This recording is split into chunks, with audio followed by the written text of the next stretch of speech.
Great. Okay, so it is my pleasure today to introduce Drew Mitchell.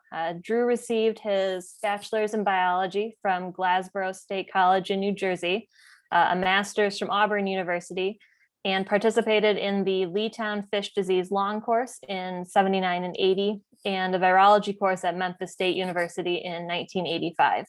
He worked actively in fish health for 44 years, which also, of course, included time hunting, fishing, collecting critters with his family, and playing Sudoku. He is a modestly self-described jack of all trades and master of none, but in all seriousness, Drew has been a well-respected fish health professional for many aquaculture producers, diagnosticians, and academic and agency people for many years. He's also been a remarkable historian of our profession and will present on some of that history today. So without further delay, I will go ahead and turn it over to you, Drew. Okay. All right. Let's see what? Share screen. Yep. This one or which one? This one? No, this one. Okay. We're about out there. I think that's it, isn't it? Looks Okay. good. All right. Well, I guess I won't need this today, but it's nice to be able to, that's the one value of Zoom. We don't have to have a mask on. And the other thing I want to say before I start is my upper and lower jaw are loaded with all sorts of orthodontics and metal. And so if I talk and you wonder, did he have a stroke or is he did he have a bit to drink to calm himself down for this meeting? I'm going to claim the first excuse I gave there already as the reason. So anyways, with that, I'm going to start this thing. It's not moving. How do we get this moving? Okay, there we go. And if any delay comes, let me know. But my first job in fish health was at the Hackettstown State Fish Hatchery in northwestern New Jersey. And I was, well, I was a night watchman there. I mean, you got to start somewhere. Anyways, this particular hatchery was a cutting edge trout hatchery in 1912 when it was built, and people came from all over the United States and the world to see it. One of the most famous was Mr. Baseball himself. Babe Ruth showed up at the hatchery sometime in the early 30s, and I met the man that met him. So, you know, I can't say I met Babe though. By the 1970s, this hatchery was way out of date. 6-foot deep concrete wasteways, large earthen raceways, inadequate water flows. And because of this and other things, it became a hotbed for diseases. They raised trout, so we had frunculosis, bacterial gill disease, whirling disease. And then on top of all that, there was a lot of low oxygen problems. So as the night watchman, it was my job to kind of check the fish, and I would shine lights into the water to check, make sure water flows were there and fish were right and everything else was going on. And I found it interesting that in the earthen raceways, we had some fish with whirling disease in there, and they got highly excited with the light. They started jumping, they went ballistic, and they just would come out of the water, and some flopped up on the banks where these awaiting feral cats came down and pounced on them, grabbed them up and took them off without a thank you or anything. And so that became kind of a ritual for me every night to feed a cat or two. So really that was my first contact with a fish health problem, and kind of a strange one.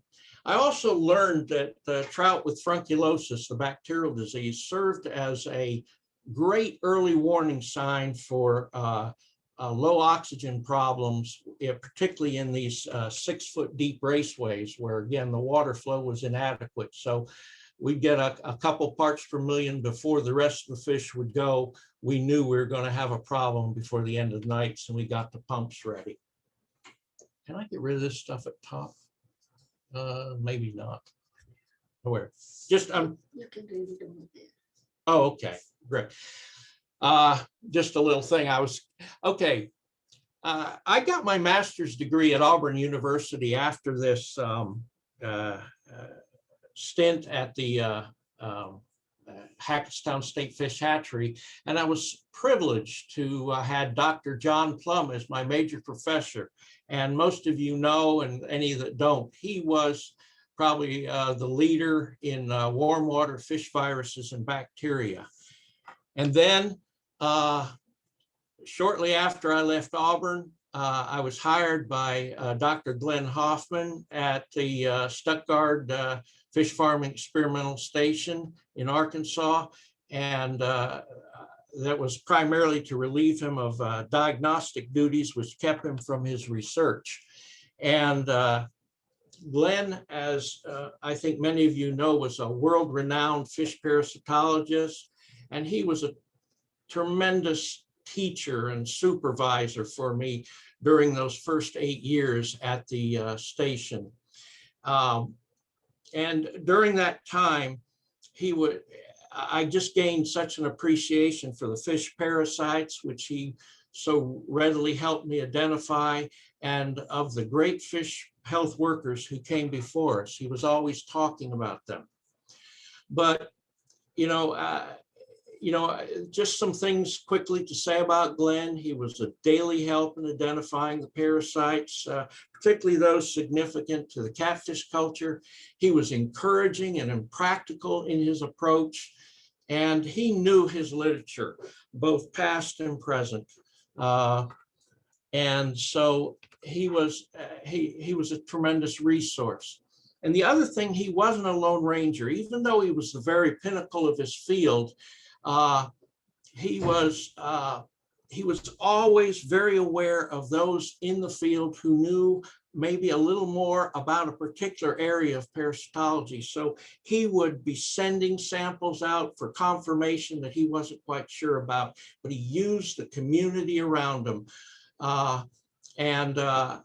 It was just it's a treasure to see such a stellar guy depend on other people.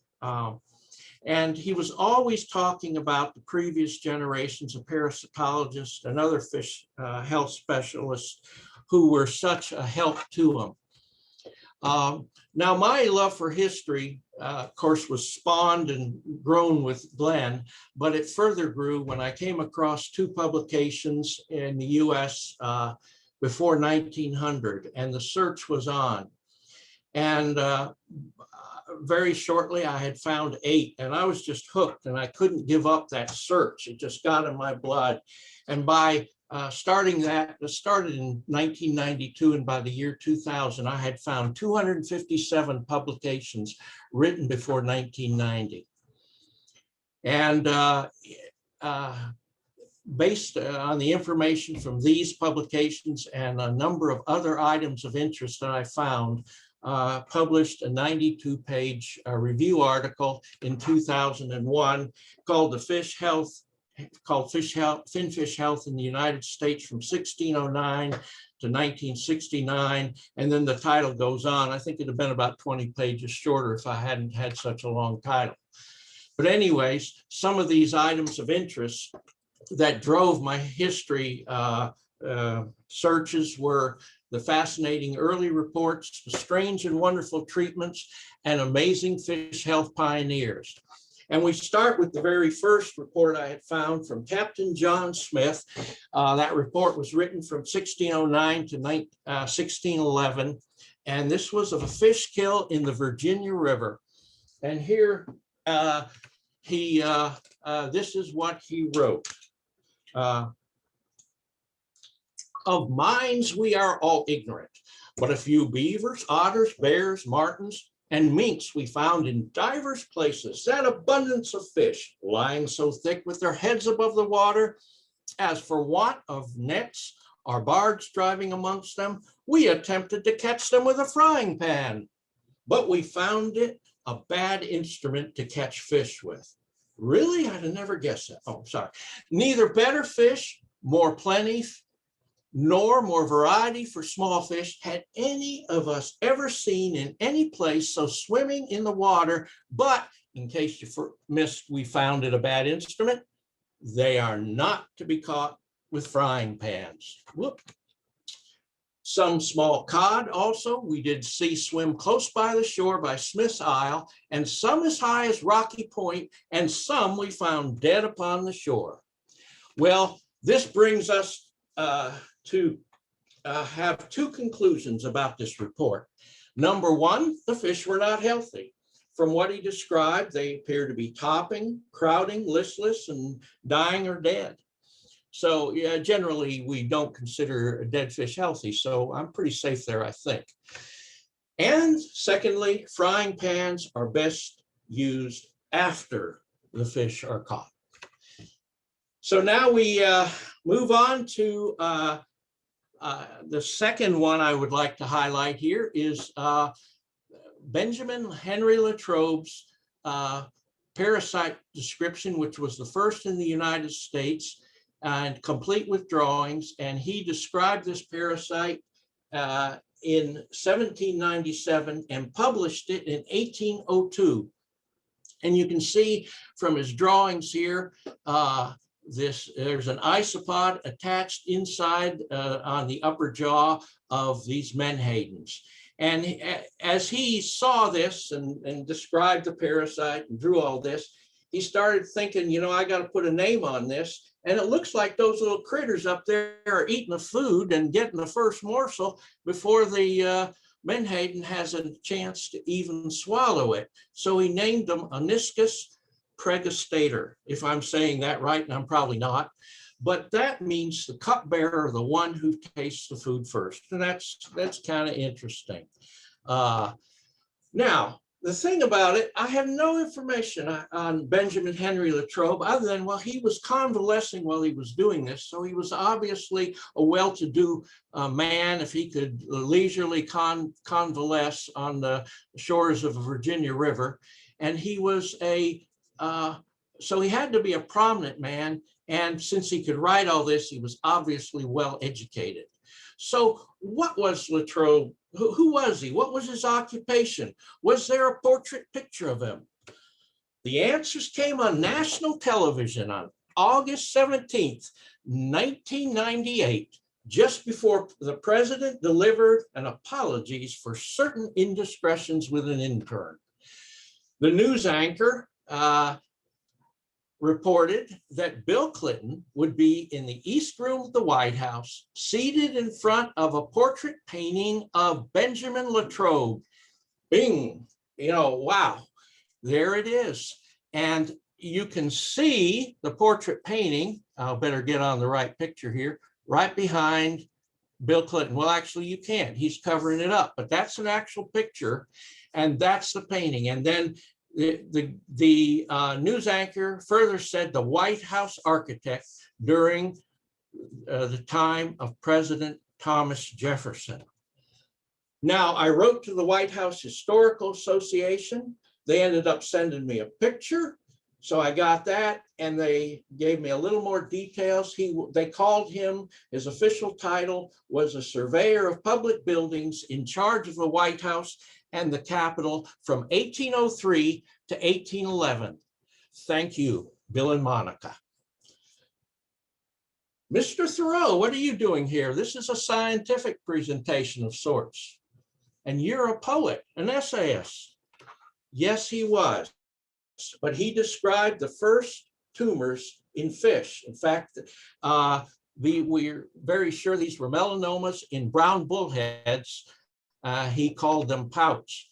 And his whole finding was legitimized by Harshberger and Clark in 1990 when they collected bullheads with similarly described lesions that in the same location that Henry Thoreau described. And here's part of his description. He says, I see a pout or a bullhead, evidently diseased, half the head covered with an inky black leprosy. The long feeling on that side appears to be wasting.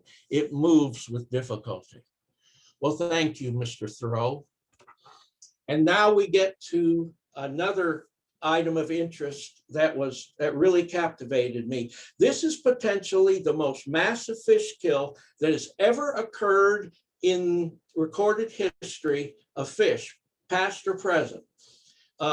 These fish were dying in March and April of 1882 off the coast of Maryland, Delaware, and New Jersey, and they were mostly tile fish. And they lay on the surface for weeks in an area about 170 miles long by 25 miles wide. And most of the fish were more than 10 pounds. A very conservative estimate, according to this Captain Collins, who did a lot of scientific exploration, was that there was 14 billion pounds of fish lost. And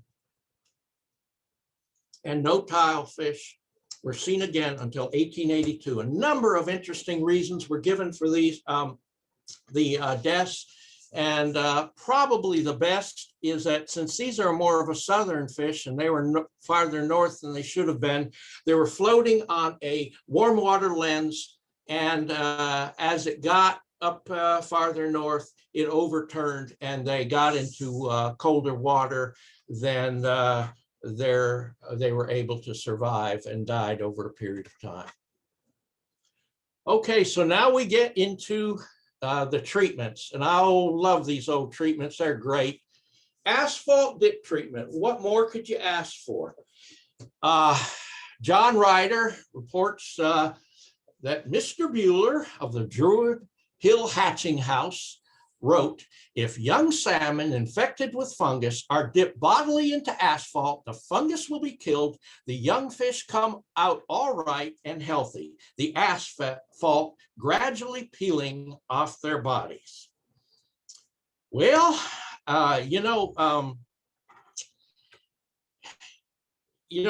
this may not have had the impact, let's say, that penicillin did with human medicine, but it did have a profound effect on treatments to come. It paved the way for other treatments. Well, anyhow, now we get into another one of my favorites, Electro Zone. This is a special treatment.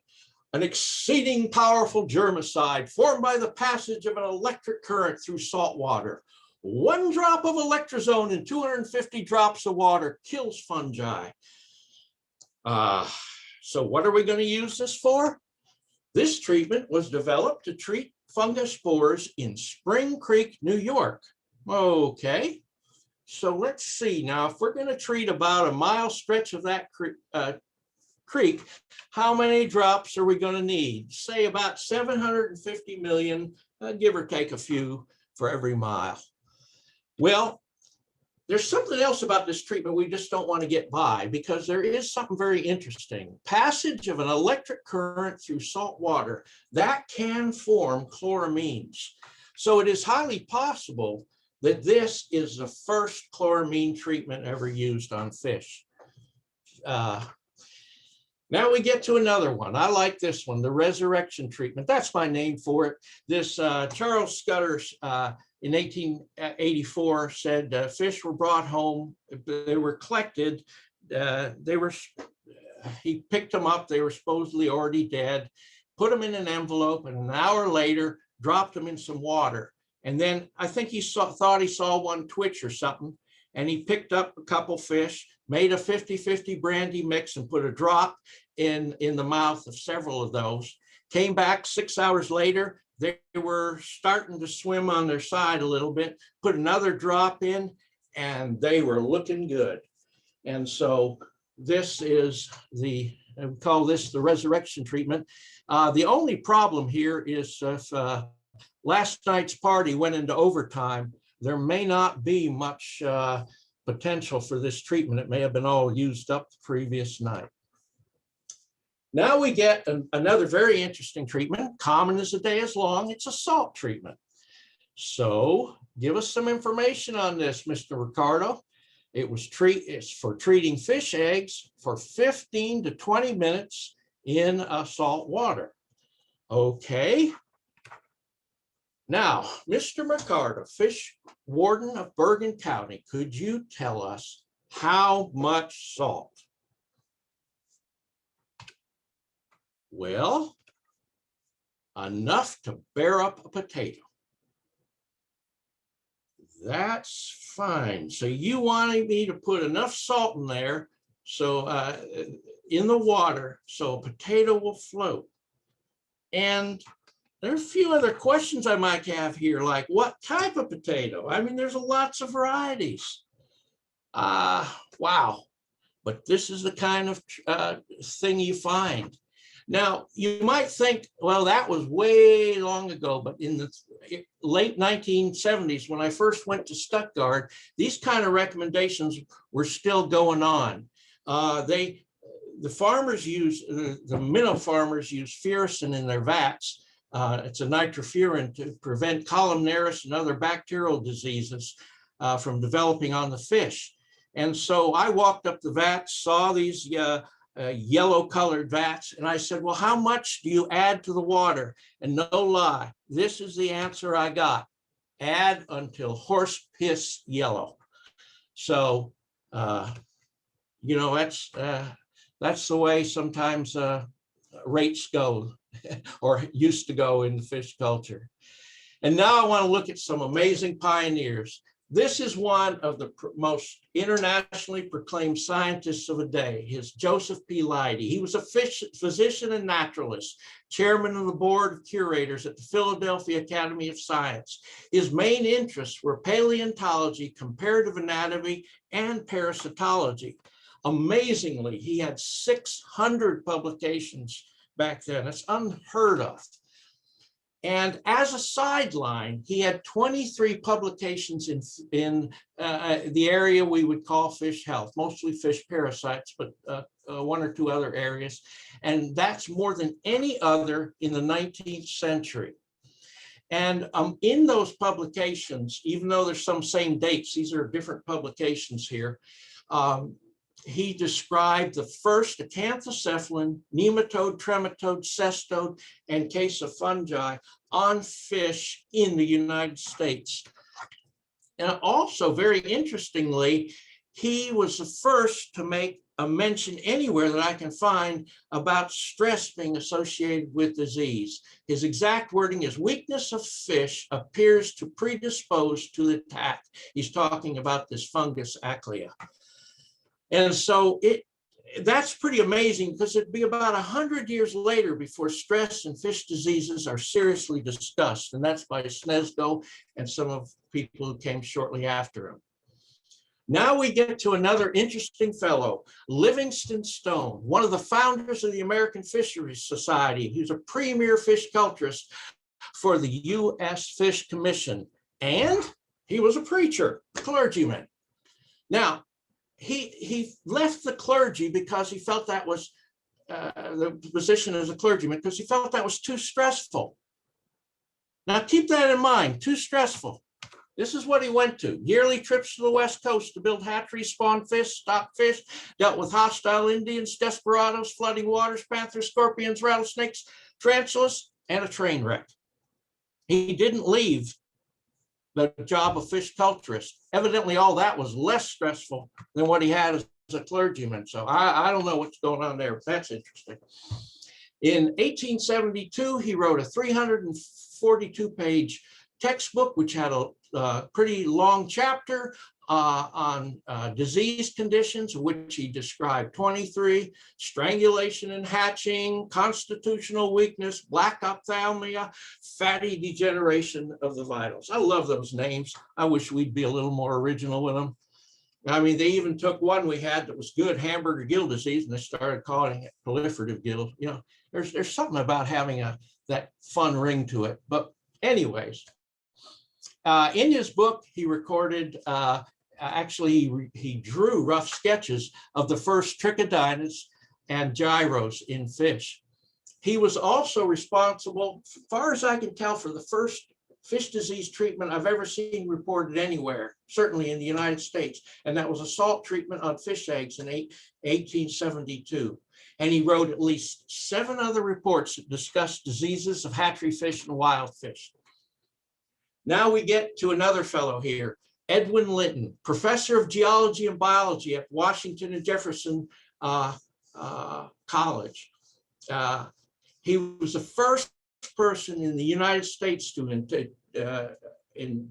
dedicate an entire career to a field of fish health, and that was, of course, fish parasitology. He was the father of fish parasitology, the first Glenn Hoffman, if you will. He published 63 papers on fish parasites from 86 to 1941, and 19 of these were prior to 1900, making him the second most prolific 19th century US fish health publisher. And he published on protozoan, sporozoan, and several others. He's also, the thing I want to emphasize about him, a lot of these were long papers. One of his papers was 180 pages.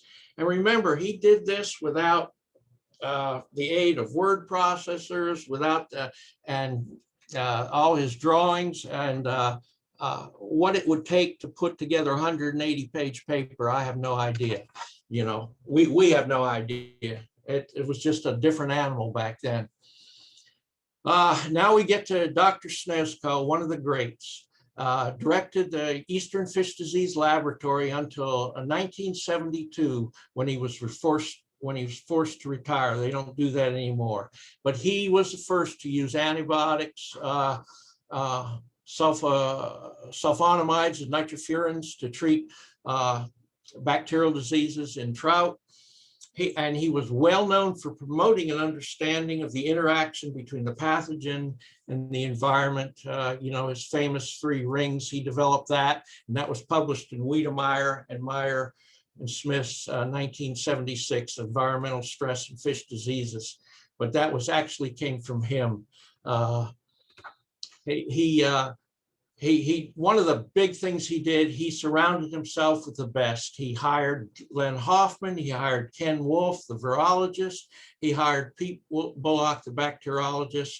And if you don't know those people, look them up. They were all probably one of the top 2 in the United States in their field, at least. He published more than 200 papers in at least 4 different languages. He initiated training.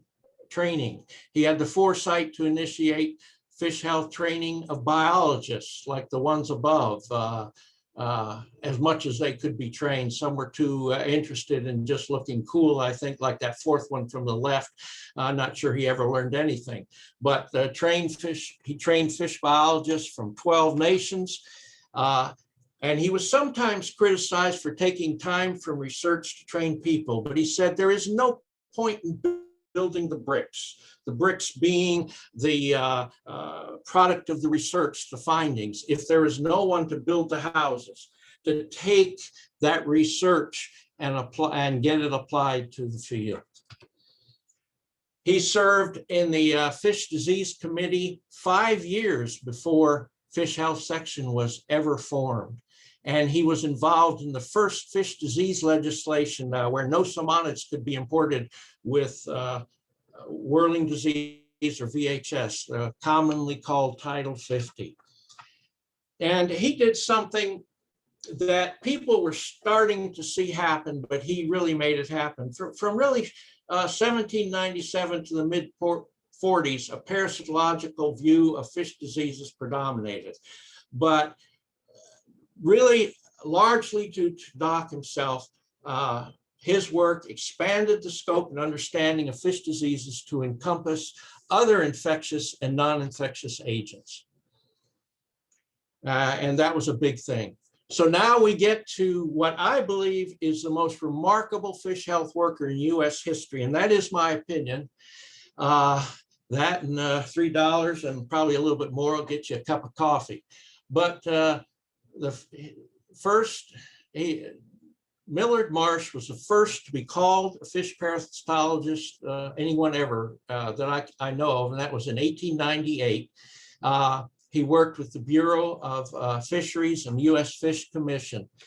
And now remember, certainly back during his time, parasitology was king. Nobody was, just an occasional paper here and there were being done on something else. And the whole emphasis for his research was bacteria, environmental problems, non-infectious problems, and he did disease prevention, management, and treatment. He isolated 20 bacteria from fish and water before 1901. He described frunculosis and did a biochemical characterization and named the cause of it. Back then, he called it Bacterium trutta.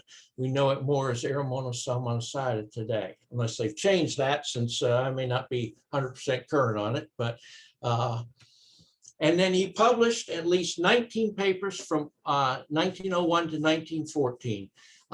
He did really early, probably the first reports on pond disinfection, formaldehyde treatments, hemoglobin estimations, and blood cell counts on fish, factors affecting the immune system, effect of crowding on fish health, nutritional inadequacies of hatchery diets, oxygen and nitrogen supersaturation problems. He's about the second one to get involved in that.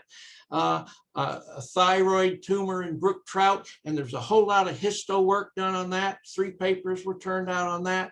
And he did zinc poisoning from galvanized containers. And he did all this work from about 1898 to 1912. Then he left fish health work for that insignificant and unimportant field of human cancer research, where he joined the Roswell Park Cancer Institute in Buffalo, New York, developed an inbred strain of mice, the March strain, used worldwide in cancer testing, and acquired international fame for his cancer research. What a waste. Think what he could have done if he stayed with fish health. Anyways, we move on now to catfish, what Matt mentioned earlier. We look at the very first event with catfish is probably that I could find is in 1890. And William P. Seal reports finding of a Chromatophagus parasiticus, apparently from Amurus albidus, held in aquaria. Okay, so here's the question. What is this chrome thing? And what species of catfish is Amurus albidus? That's an obsolete name. Well, we get a little more information here in 1893. This guy named Alfred Forbes, who just happened to be the father of modern ecology, and a lot of these people worked in a lot of different fields, and he's here at the Columbian expedition. He was asked to help set up aquarium exhibits with fish in, and he finds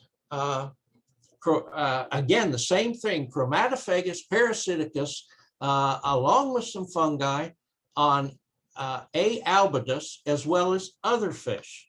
So again, we didn't get very far there, Forbes. We need a little more information here. What's the catfish and what's the chrome thing? Well, Charles Stiles, working with Forbes, actually gives us our first break. Chromatophagus parasiticus was found to be synonymous with Ichthyopterus multifilus. So Chromatophagus is ick. And now, what about the catfish?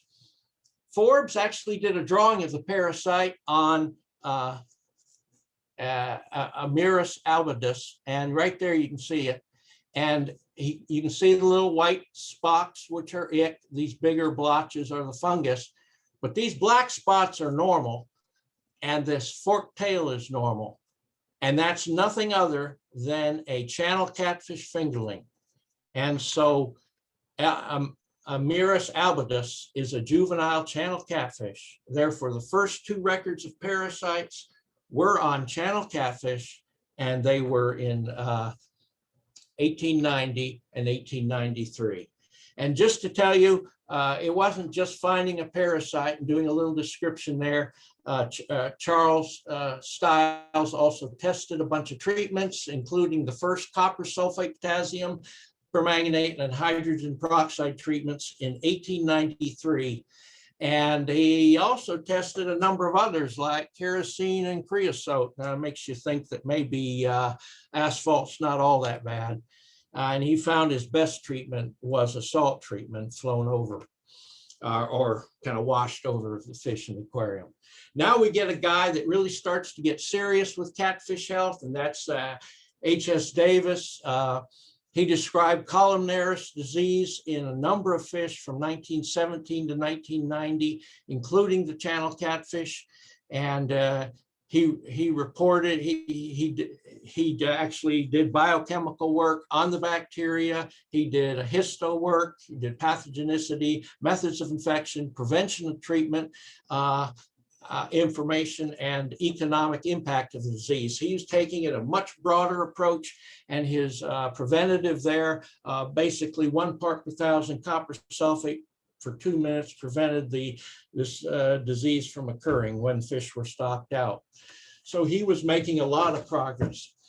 And then a little later, he kept working with catfish on and off, and he made the first reports of Amberfrira, Trichodina, Costia, as now we know as Ichthyobodo, and Trichophria and other fish.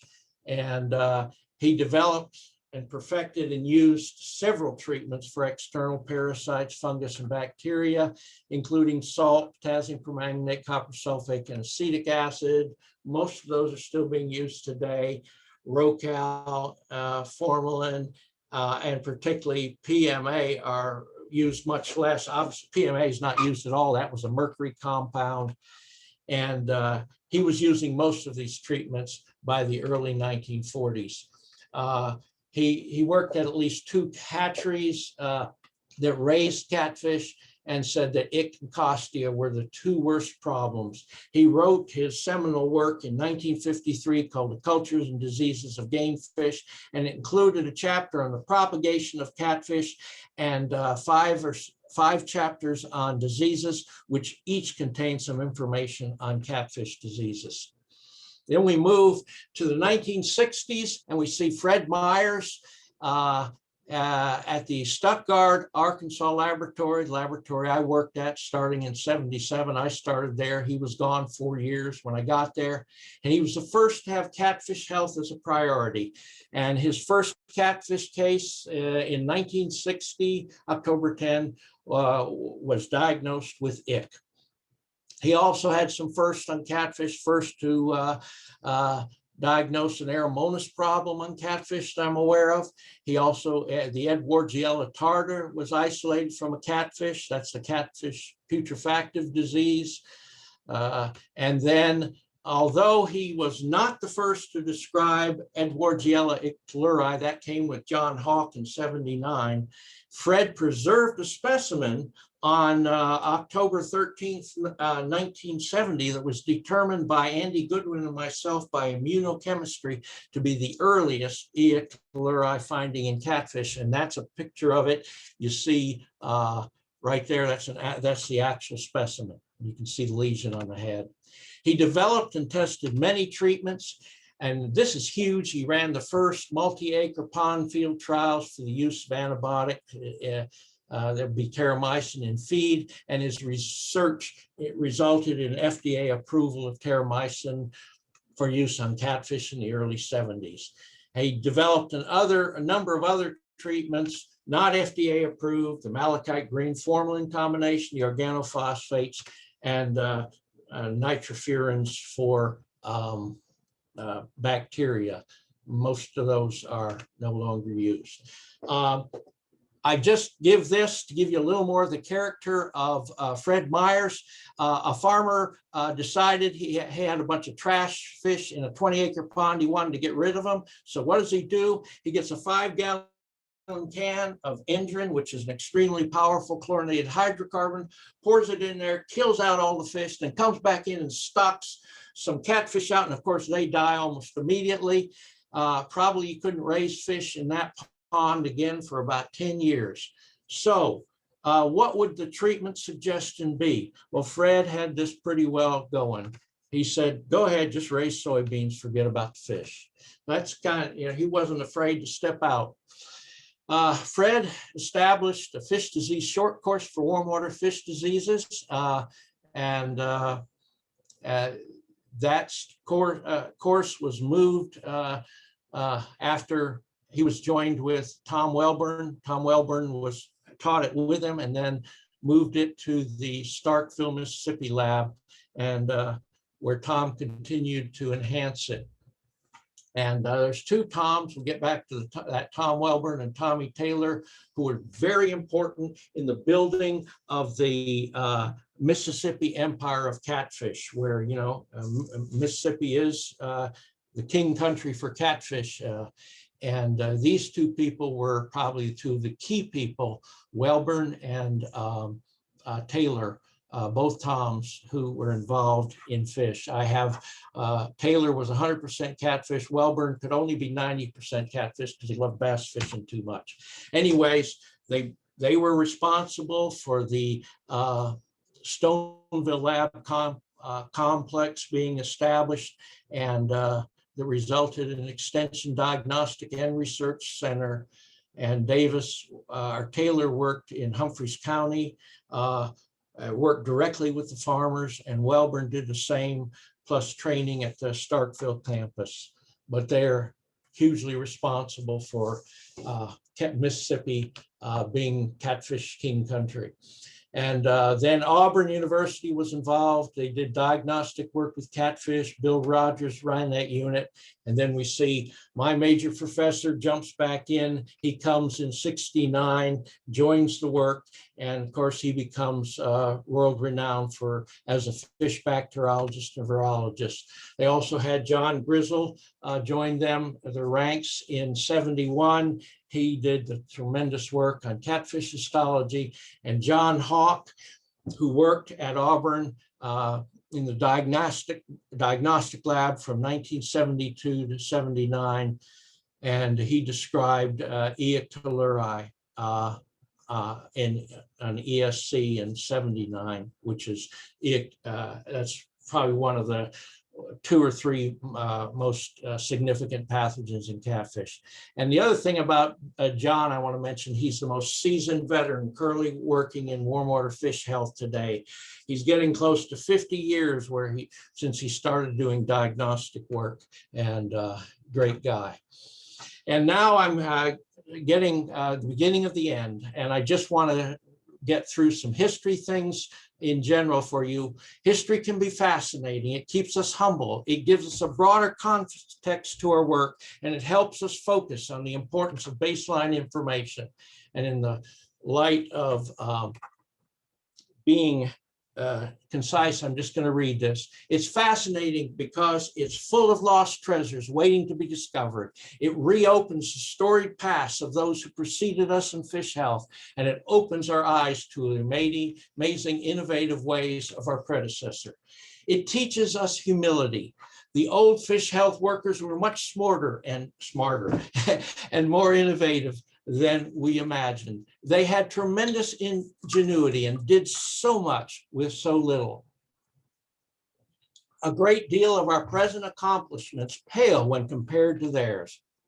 History also makes us realize that some of our wonderful new ideas aren't so new and may not be ours at all. Now, we know that,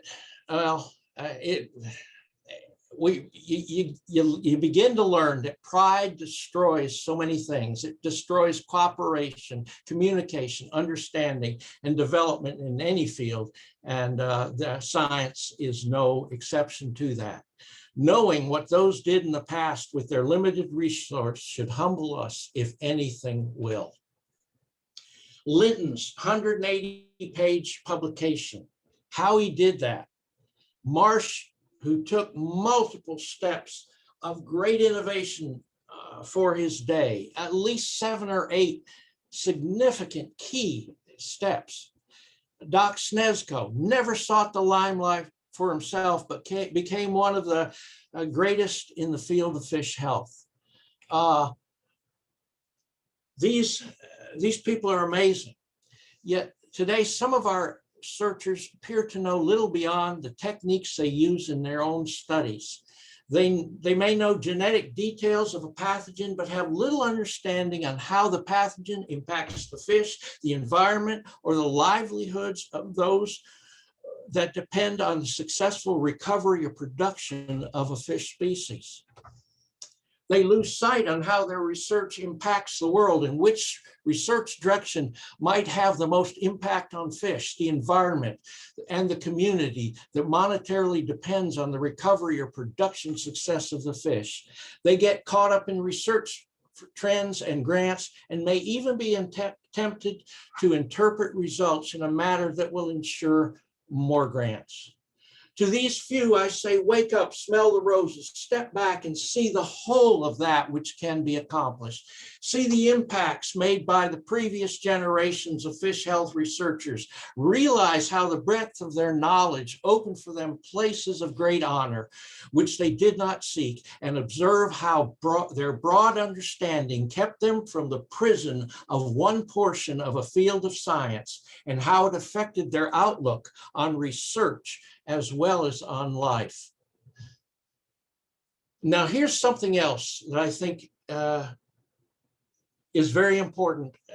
Knowing history helps us understand the importance of baseline information.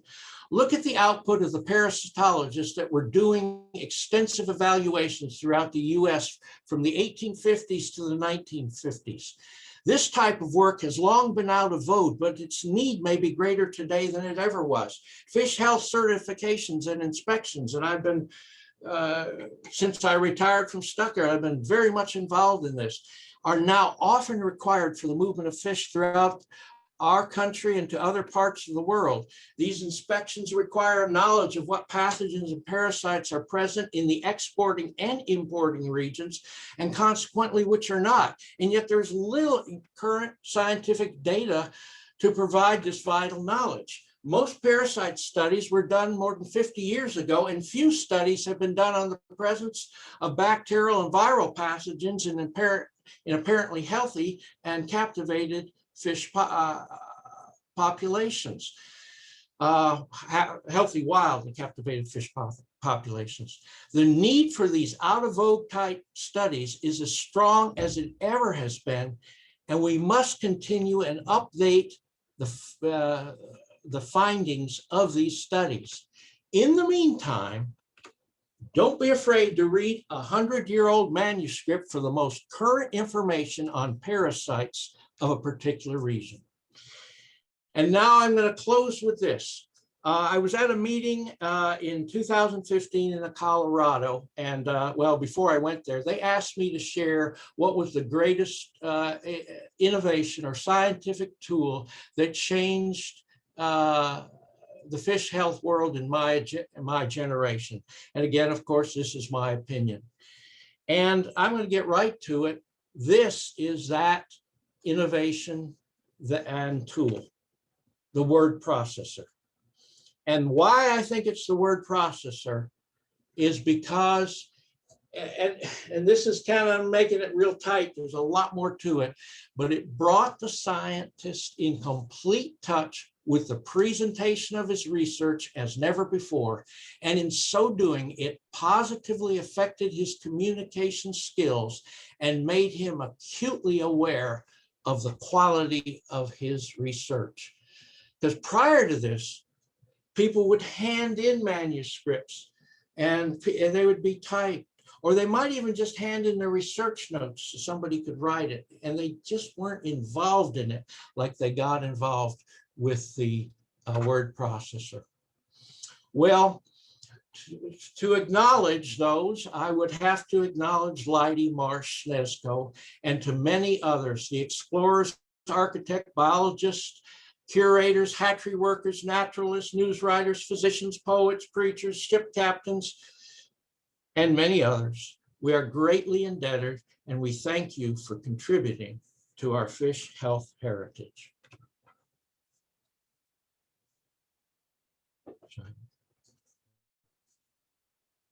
See if I can get out, exit. I just dropped this down, I guess. Okay. Thanks, Drew. That was a fantastic talk. There we go. Am I up? Yeah. Okay. Yep. So do we have any questions?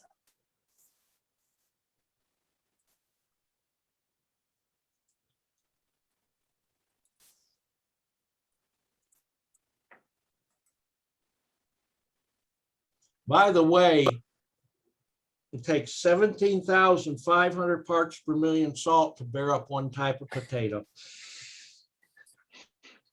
I did do that, but you know, I did not I couldn't repeat it. You know, once you've borne up a potato, it just seems inappropriate, almost sacrilegious that a potato should be born again. So I just didn't do it. That was pretty bad, I know. Tom, go ahead. Okay. Drew, so yep, I'll echo what Megan said. That was an amazing talk. You had me laughing all by myself in my office out loud. People are probably wondering what I'm doing in here. But yeah, so I know that there's a lot of graduate students in attendance. I'm wondering, I think you gave some excellent advice, you know, that I'll heed myself, but I'm wondering if you have any advice for folks in attendance, you know, if they're just getting started in fish health. Do you have some words of wisdom that you would offer, like one or two key from your perspective? Because I think you dropped a lot of great points at the end there. Stay in touch with your user group. And if you're not clear who your user group is, stop what you're doing and find out. You're not in a vacuum. Somebody is in need of what you're doing. Find out who they are. Make sure what you're doing is really what they need to do. And then go visit them. Get your hands dirty, get on the site, see what's happening. It'll help you in the long run to really understand what you're doing and why you're doing it. But really, whatever your user group is, and it might be an environmental group, it might be a production, you know, unit, you know, it can, whatever it is, be sure you really aren't afraid to get your hands dirty with your user group.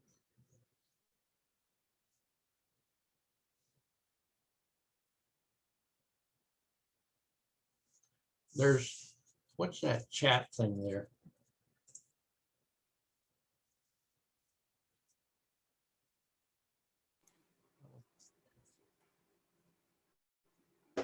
Yeah, it looks, Megan, it looks like Drew has a question in the chat box. If you, I was looking. Yep, I see it. I can read it. Sure. Question on my mind is how I will be perceived in today's knowledge-driven world if my manuscripts have references from 1985. 1985. How about 1885? This is a problem, and I don't mind telling you, and I'll go out on a limb. We tend to cut ourselves off from research that was done anything over 10 years ago. And that is a problem because, number one, we basically cut off crediting people. We cut off an understanding of some of the research that's gone into making other research pieces work. I think we have to stand up there and credit and use older papers in our literature searches, and don't be afraid to reference them. The only way to get people appreciating and understanding the importance of older literature is to start referencing it and using it. And you know, if somebody said that's too old, you don't need to use it, you know, defend it, defend why you used it. But yeah, it's there. And like I said, when I said read 100-year-old manuscript, that's the truth. Some of those manuscripts are, that's the latest information on parasites we will have in a particular region. And it's just the way it is. It's amazing. It shouldn't be. We should have a lot more current information. And I make a call for those out of vogue studies.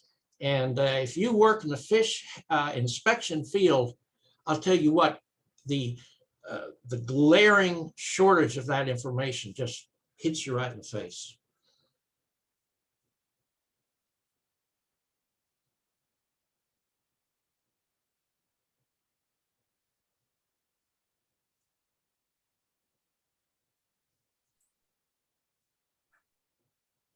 All right. Well, it is 2:01. So unless somebody else has another question, I just want to say thank you, Drew, for that wonderful talk again.